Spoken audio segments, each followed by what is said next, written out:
सो hello दोस्तों, welcome to our channel pharma achievers. आज के सेशन में हम लोग बायोकेमिस्ट्री से रिलेटेड कुछ मॉडल क्वेश्चंस फॉर जीपेट 2023 हम डिस्कस करेंगे। इसमें हम लोग आंसर्स भी डिस्कस करेंगे विथ डिटेल्ड एक्सप्लेनेशन। ओके, सो शुरू करते हैं। आज के सेशन का पहला क्वेश्चन जो है, that is your the synthesis of glucose from non-carbohydrate precursor is called gluconeogenesis, glycogenolysis, pentose phosphate pathway और साइट्रिक एसिड साइकिल। यहाँ पे पूछा गया है कि नॉन कार्बोहाइड्रेट प्रिकर्सर से ग्लूकोज बनता है तो उसको क्या बोला जाता है। So the right answer is gluconeogenesis. अगर नॉन कार्बोहाइड्रेट प्रिकर्सर से आपका ग्लूकोज बनेगा तो उसको बोलेंगे ग्लूकोनियोजेनेसिस। तो हम इसका एक्सप्लेनेशन देखेंगे। ग्लूकोनियोजेनेसिस जो है आपका नॉन कार्बोहाइड्रेट प्रिकर्सर से ग्लूकोज मॉलिक्यूल बनता है। और जो ये प्रिकर्सर्स है इनमें इंक्लूड होता है आपका lactate, glucogenic amino acids, glycerol, propionyl CoA. ठीक है, दीज आर द प्रिकर्सर्स जहां से आपका ग्लूकोज बनता है विया ग्लूकोनियोजेनेसिस। इसको नियोग्लूकोजेनेसिस भी बोला जाता है इस प्रोसेस को। मेनली लीवर में होता है, कुछ एक्सटेंट में रेनल कॉर्टेक्स में होता है। तो जैसे हमने देखा कि आपका लैक्टेट से होता है, ठीक है, ग्लूकोजेनिक अमाइनो एसिड से होता है। तो कैसे होता है देखिए ना, जैसे ये है आपका पाइरुवेट। ठीक है, पाइरुवेट से क्या होता है, बनाता है ऑक्सैलो एसीटेट, और वो ऑक्सैलो एसीटेट बनाता है फॉस्फोइमर पाइरुवेट। तो जो पाइरुवेट जो है, ये जैसे यहाँ टीसीए साइकिल में ये जो पाइरुवेट जो बन रहा है, पाइरुवेट क्या करता है, ऑक्सैलो एसीटेट बनाता है। और ये ऑक्सैलो एसीटेट क्या होता है ना, फर्दर फॉस्फोइनोल पाइरुवेट में कन्वर्ट होता है। लेकिन ये जो ऑक्सैलो एसीटेट है ये आपका माइटोकॉन्ड्रिया क्रॉस नहीं कर पाता, परमेबिलिटी नहीं है। तो in presence of malate dehydrogenase ये क्या करता है, मैलेट में कन्वर्ट होता है। वो मैलेट क्या करता है ना, माइटोकॉन्ड्रिया से निकल के वो बाहर जाता है साइटोसॉल में, वो अगेन कन्वर्ट हो जाता है ऑक्सैलो एसीटेट में in presence of malate dehydrogenase. और यही ऑक्सैलो एसीटेट आपको फॉस्फोइनोल पाइरुवेट देता है। फॉस्फोइनोल पाइरुवेट एक चीज जो है जो ग्लूकोनियोजेनेसिस है, ये जस्ट रिवर्सल ऑफ ग्लाइकोलिसिस है। जहां जहां पे रिवर्सिबल स्टेप्स है ऑपोजिट डायरेक्शन में वही फॉलो करता है, और जहां पे यूनिडायरेक्शनल है वहां पे दूसरा पाथवे फॉलो करता है। तो जैसे फॉस्फोइनोल पाइरुवेट बना तो ये रिवर्स डायरेक्शन ऑफ ग्लाइकोलिसिस में जाएगा, टू फॉस्फोग्लिसराइड बनाएगा ये फॉस्फेनोल पाइरुवेट, जहां से थ्री फॉस्फोग्लिसराइड, उसके बाद 1,3 बिस फॉस्फोग्लिसराइड, फिर ग्लिसरल्डिहाइड 3 फॉस्फेट, फिर फ्रुक्टोज 1,6 बिस फॉस्फेट। अब यहाँ पे ये जो फ्रुक्टोज 1,6 बिस फॉस्फेट बनता है, ये फ्रुक्टोज 1,6 बिस फॉस्फेट से उल्टा डायरेक्शन में फ्रुक्टोज 6 फॉस्फेट नॉर्मली नहीं बन पाता, क्योंकि ये रिवर्सिबल स्टेप नहीं है, ग्लाइकोलिसिस का इरिवर्सिबल स्टेप है। तो यहाँ पे एक एंजाइम चाहिए रहता है जो है फ्रुक्टोज 1,6 फॉस्फेटेज, क्या करने के लिए ना, फ्रुक्टोज 1,6 बिस फॉस्फेट से फ्रुक्टोज 6 फॉस्फेट बनाने के लिए। फर्दर इस फ्रुक्टोज 6 फॉस्फेट से रिवर्सिबल प्रोसेस में ग्लूकोज 6 फॉस्फेट बन जाता है। और अगेन यहाँ ग्लूकोज 6 फॉस्फेट से ग्लूकोज बनाने के लिए हमें एक एंजाइम चाहिए रहता है जो है ग्लूकोज 6 फॉस्फेटेज, क्योंकि ये यूनिडायरेक्शनल था। तो ऐसे इस तरीके से हमको ग्लूकोज मिलता है। अब देखिए, अब यहाँ पे माइटोकॉन्ड्रिया है, टीसीए साइकिल, यहाँ ध्यान देंगे। देखिए ये नंबरिंग जो 1 2 3 4 5, यहाँ पे प्रोपियोनेट ये प्रिकर्सर्स हैं। ठीक है, तो ये जो 1 है ये अमाइनो एसिड्स है, ग्लूकोजेनिक अमाइनो एसिड, जैसे कि आपका एलानिन ग्लाइसिन हो गया, 2 जो है एस्पार्टेट एस्पाराजिन हो गया, 3 आर्जिनिन ग्लूटामेट ये सब हो गया। तो सारे अमाइनो एसिड से आपका क्या होता है, ये ऑक्सैलो एसीटेट ये चीजें बनता है इंटरमीडिएट, और फिर मेलेट बन के फॉस्फोनेट पाइरुवेट अल्टीमेट ग्लूकोज देता है। तो इस तरीके से आपका ग्लूकोनियोजेनेसिस काम करता है। आगे बढ़ते हैं नेक्स्ट क्वेश्चन में। अगला क्वेश्चन जो है आपका the intermediate citrate, okay, produced in TCA cycle is also used for the synthesis of which compound?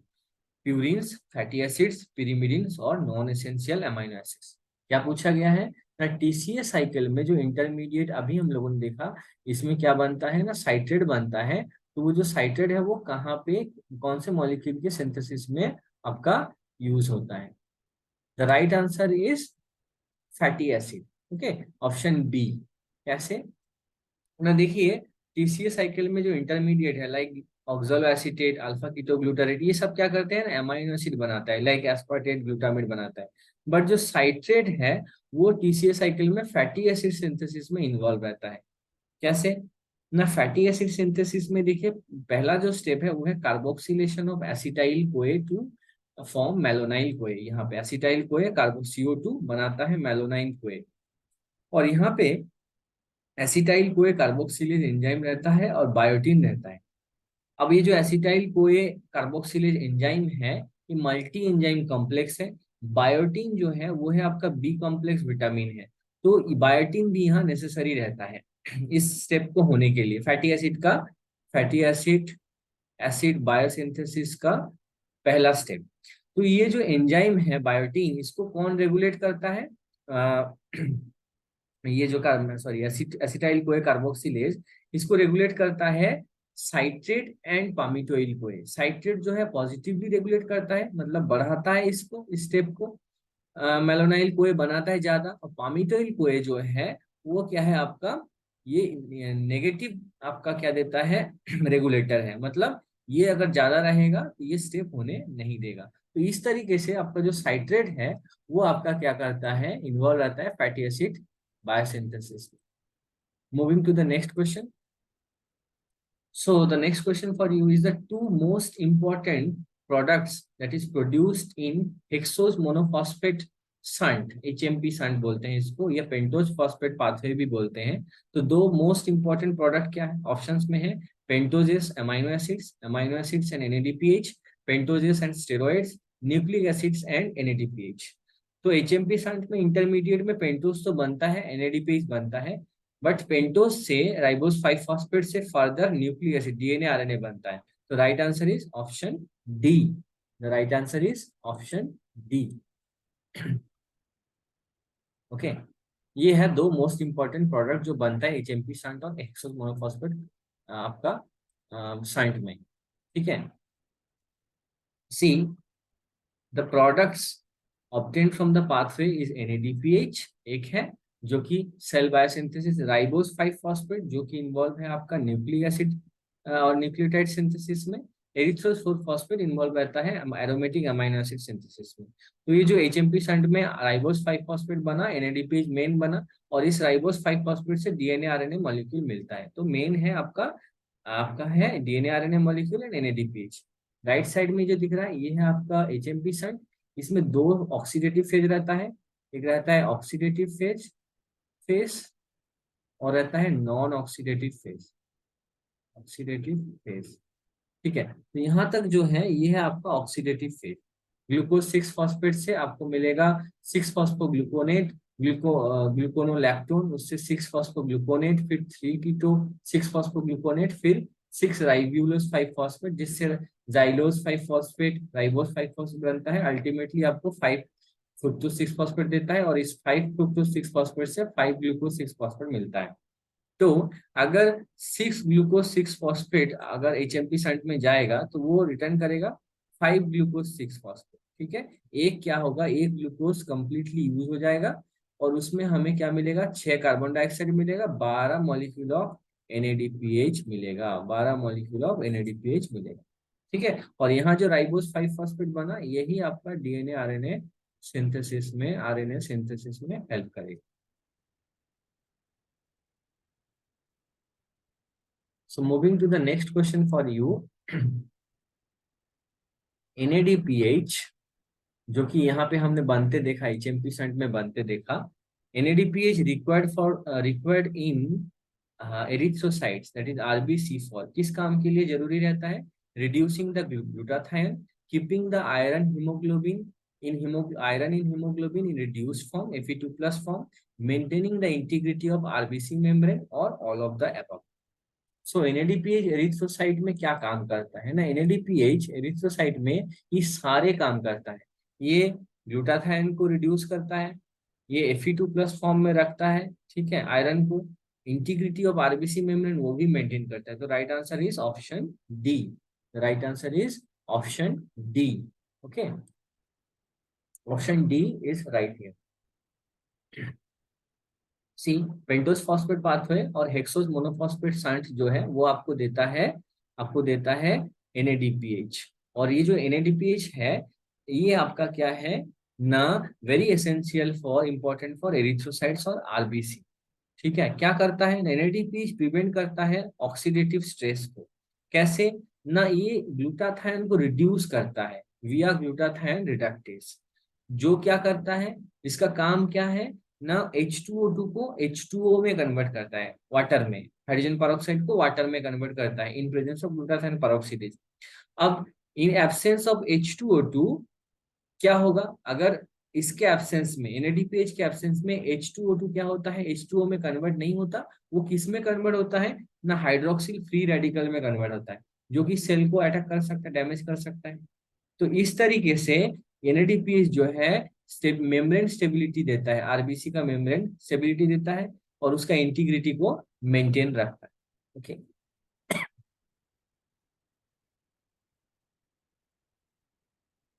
तो इसीलिए ये जो आपका था, रिड्यूस, ग्लूटाथाइन को रिड्यूस करता है, आयरन को Fe2+ स्टेट में रखता है, मेम्ब्रेन इंटीग्रिटी को मेंटेन करता है।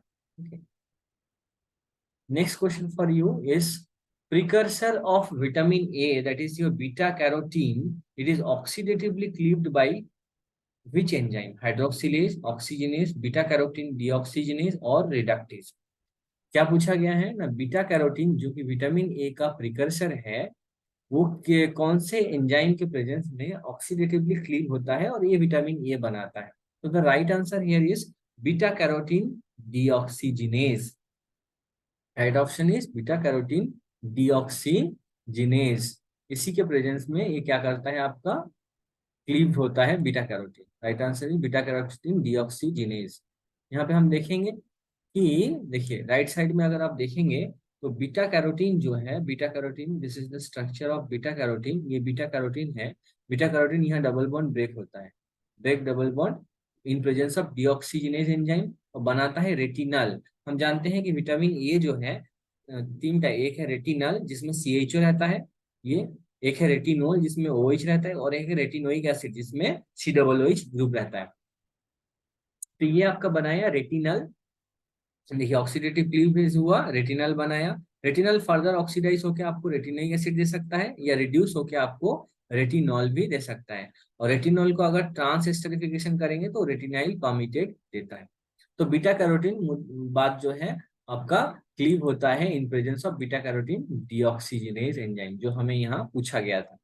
Moving to the next question, Carr Price index reaction, Carr Price reaction is used to detect, कौन सा विटामिन को डिटेक्ट करने के लिए कार प्राइस रिएक्शन यूज किया जाता है। ठीक है, vitamin A, vitamin B12, vitamin aspartic acid और विटामिन ए।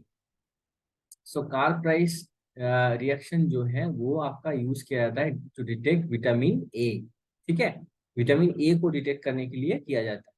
यहाँ पे देखेंगे, see the reaction of retinoids, that is retinol, retinyl acetate and anhydroretinol with Bronsted acids.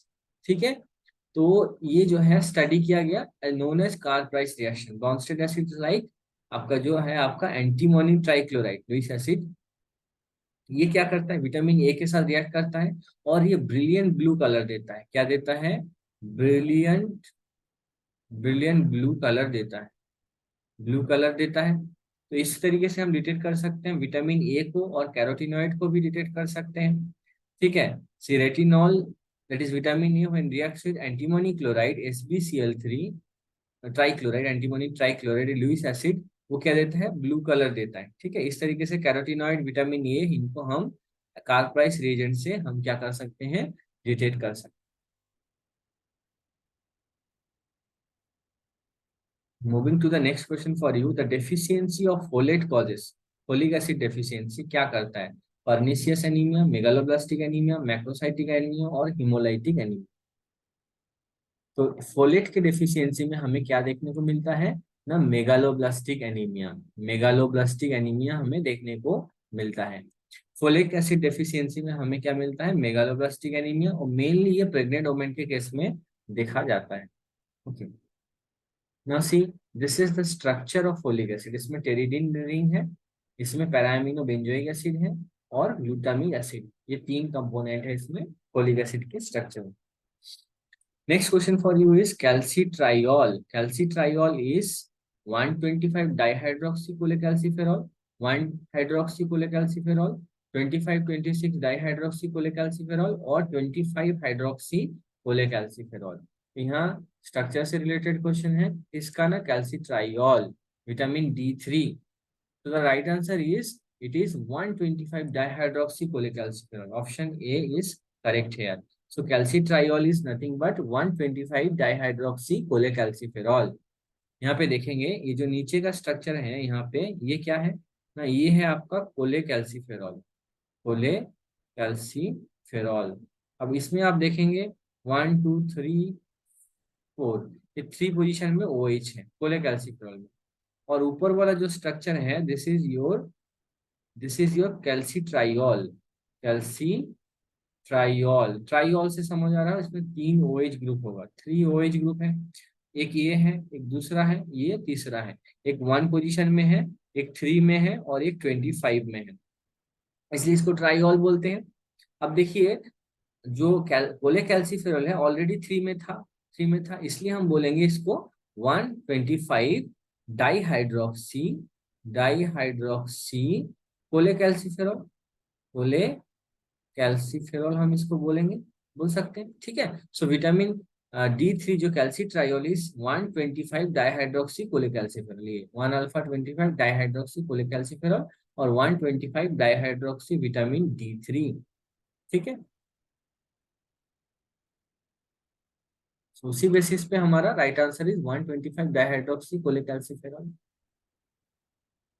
Moving to the next question, vitamin B2 is the precursor for coenzyme pyridoxal phosphate, coenzyme thiamine pyrophosphate, coenzyme FMN flavin mononucleotide, coenzyme NADP। यहाँ पे पूछा गया है कि vitamin B2 जो है वो कौन से कोएंजाइम का प्रिकर्सर है।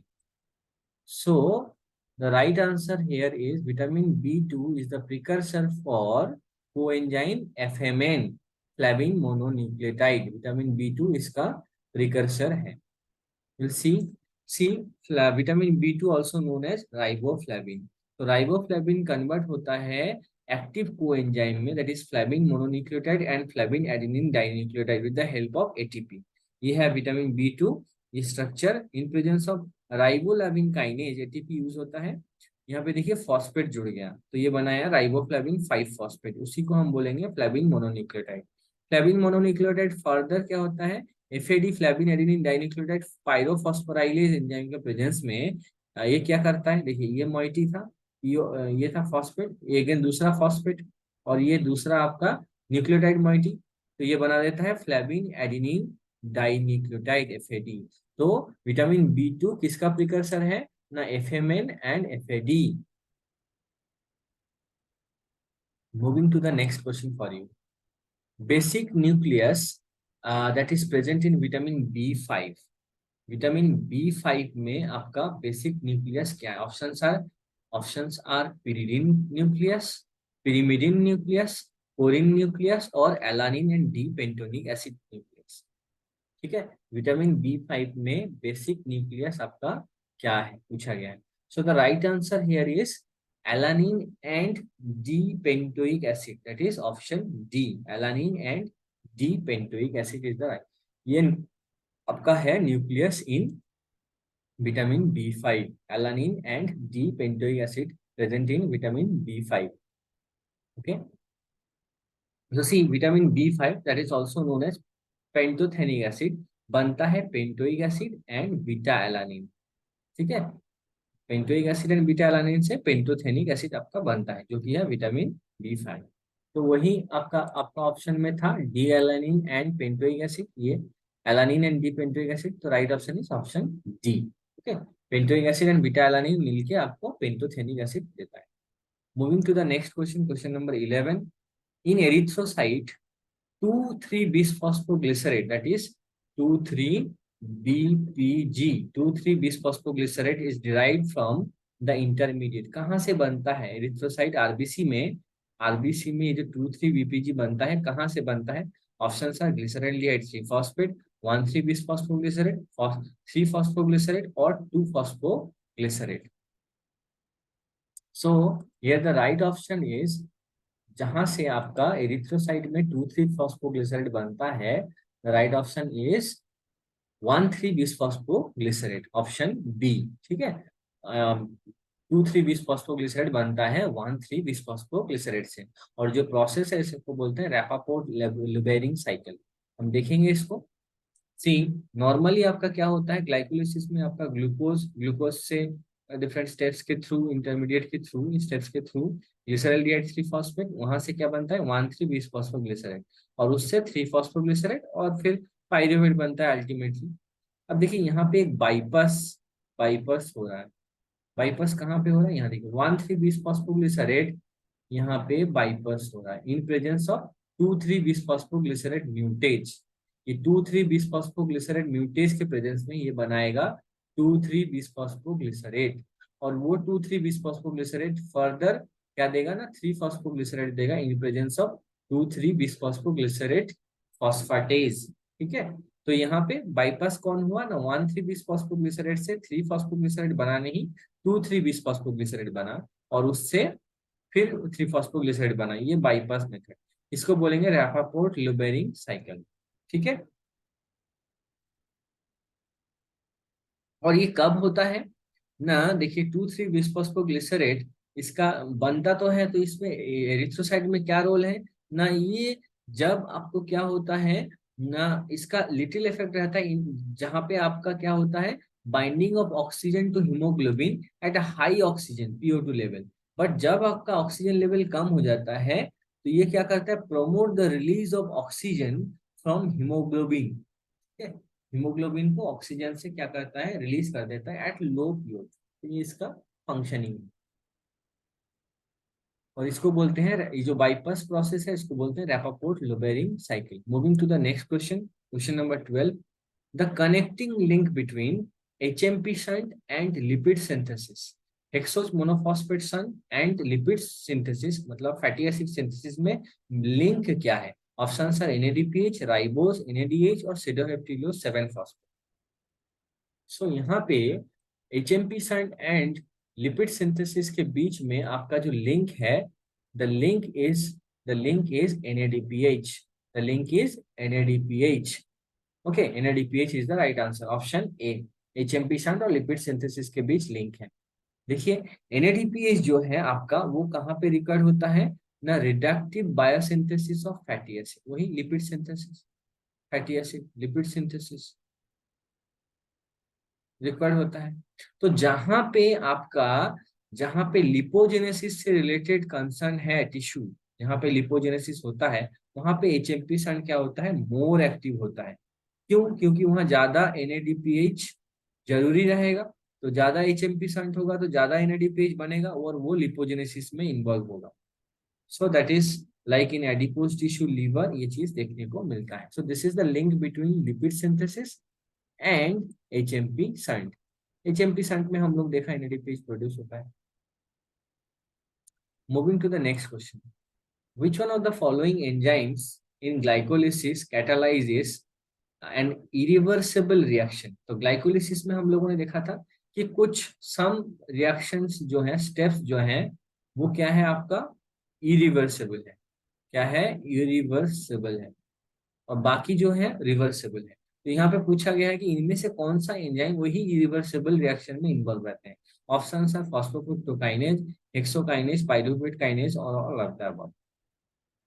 सो यहाँ पे द राइट ऑप्शन इज, कौन सा एंजाइम इरिवर्सिबल रिएक्शन में इन्वॉल्व रहता है ग्लाइकोलिसिस का ना, all of them. Right answer is all of them, phosphofructokinase, hexokinase, pyruvate kinase, तीनों ही आपका क्या रहता है, इरिवर्सिबल स्टेप्स में इन्वॉल्व रहते हैं। Right answer is all of the above. यहाँ पे देखेंगे, यहाँ पे देखिए सारे जो स्टेप्स हैं ग्लाइकोलिसिस के दिखाया गया है। तो पहले स्टेप में ग्लूकोज से ग्लूकोज 6 फॉस्फेट बना, ये क्या है आपका हेक्सोकाइनेज के प्रेजेंस में, जो ग्लूकोकाइनेज, ये क्या है, यूनिडिरेक्शनल है, रिवर्सिबल है। फिर आप देखिए फ्रुक्टोज 6 फॉस्फेट से फ्रुक्टोज 1,6-बिसफॉस्फेट बना इन प्रेजेंस ऑफ फॉस्फोफ्रुक्टोकाइनेज, ये भी आपका इरिवर्सिबल है। फिर यहाँ पे पाइरुवेट काइनेज के प्रेजेंस में फॉस्फोएनोल पाइरुवेट से पाइरुवेट बना, ये भी आपका इरिवर्सिबल है। और जो है आपका 3 1,3-बिस्फॉस्फोग्लिसरेट से 3-फॉस्फोग्लिसरेट बनता है इन प्रेजेंस ऑफ 1,3-बिस्फॉस्फोग्लिसरेट काइनेज में, प्रेजेंस में, तो ये भी इरिवर्सिबल है। दीज आर द स्टेप्स जहाँ पे आपका जो ग्लाइकोलिसिस है आपका इरिवर्सिबल स्टेप्स फॉलो करते हैं। Enzymes are hexokinase, phosphofructokinase, pyruvate kinase. Okay, moving to the next question. यहाँ पे क्या पूछा गया है, the number of ATP produced when a molecule of acetyl CoA oxidized through TCA cycle, citric acid cycle, TCA cycle, citric acid cycle, कितने molecule of ATP बनता है जब आपका एक molecule of acetyl CoA oxidise होता है through citric acid cycle? Options are 12, 24, 38 और 15। So यहाँ पे the right answer for this is 24। Total 24 ATP मिलता है जब एसिटाइल कोए ऑक्सीडाइज होता है through citric acid cycle. Will C, right answer is 24। See यहाँ पे देखिए, ये जो आपका पाइरुवेट से क्या हुआ ना, एसिटाइल कोए बना, और ये एसिटाइल कोए कहाँ एंटर करता है, टीसीए साइकिल में, क्रेब्स साइकिल में एंटर करता है। और यहाँ पे एंटर करने के बाद ये है टीसीए साइकिल का एनर्जेटिक्स, ये पूरा एनर्जेटिक्स दिया है। देखिए, आइसोसाइट्रेट डिहाइड्रोजिनेज जो कि 2 एनएडीएच बनाता है, वो इलेक्ट्रॉन ट्रांसपोर्ट चेन और ऑक्सीडेटिव फॉस्फोराइलेशन के थ्रू आपको 6 एटीपी देगा। अल्फा कीटोग्लूटारेट डिहाइड्रोजिनेज वो भी 6 एटीपी देगा। Succinate thiokinase substrate level phosphorylation के थ्रू 2 एटीपी देगा। Succinate dehydrogenase 2 molecule of FADH2 बनाता है जो कि ईटीसी के थ्रू ऑक्सीडेटिव फॉस्फोराइलेशन के थ्रू 4 एटीपी देता है। और मैलेट डिहाइड्रोजिनेज 2 NADH बनाता है जो ईटीसी के थ्रू आपको देगा 6 एटीपी। तो टोटल हुआ 24 एटीपी। कहाँ मिला, साइट्रिक एसिड में। ग्लाइकोलिसिस में, एरोबिक ग्लाइकोलिसिस में हमको कितना मिलता है ना, 8 एटीपी। और in the conversion of pyruvate to acetyl CoA, वहां पे भी हमें 2 NADH मिलता है, ये जो है, तो वहां पे हमें 6 एटीपी मिलेगा, ईटीसी के थ्रू जाएगा। तो टोटल हमें 38 एटीपी मिलता है in aerobic respiration, complete respiration. और अगर बस एरोबिक ग्लाइकोलिसिस पूछा गया तो 8 एटीपी, और एनारोबिक ग्लाइकोलिसिस अगर पूछा गया तो उस केस में हमें टोटल 2 एटीपी मिलता है, क्योंकि जो 8 बनता है उनमें से 6 यूज होता है, यूज हो जाता है, ठीक है, तो वहां पे 2 मिलता है। तो एरोबिक ग्लाइकोलिसिस में 8, एनारोबिक ग्लाइकोलिसिस में 2, टीसीए साइकिल में 24, और पाइरुवेट डिहाइड्रोजनेस के प्रेजेंस में पाइरुवेट से एसिटाइल कोए बनने में 8 एटीपी, 6 एटीपी मिलता है। तो ओवरऑल अगर एरोबिक रेस्पिरेशन होगा तो 38 एटीपी आपको मिलेगा। Moving to the last question of today's session, the two final products in the beta oxidation of odd chain fatty acids are, क्या पूछा गया है ना, बीटा ऑक्सीडेशन होता है और चेन फैटी एसिड में, अगर बीटा ऑक्सीडेशन होगा तो क्या मिलेगा? ऑप्शन आर एसिटाइल कोए, मेलोनाइल कोए, 2 acetyl CoA, acetyl CoA and प्रोप्यूनाइल कोए, एसिटाइल कोए एंड सक्सिनाइल कोए। सो यहाँ पे आपको पूछा गया है कि और चेन फैटी एसिड का अगर बीटा ऑक्सीडेशन होगा, तो नॉर्मली इवन चेन का फैटी एसिड का बीटा ऑक्सीडेशन होता है तो हमें एसिटाइल कोए मिलता है, एसिटाइल कोए मिलता है, 2 कार्बन मॉलिक्यूल है। यहाँ पे आपका राइट आंसर है, अगर और चेन का होगा तो right answer is acetyl CoA and succinyl कोए। ठीक है, रिलेटेड बहुत क्लोज है प्रोपियोनाइल कोए, बट प्रोपियोनाइल कोए बाद में सक्सिनाइल कोए में कन्वर्ट हो जाता है, इसलिए right answer is acetyl CoA and succinyl CoA. देखते हैं, see beta oxidation of saturated fatty acids containing odd number of atoms proceeds in the same manner as in case of even number carbon fatty acid।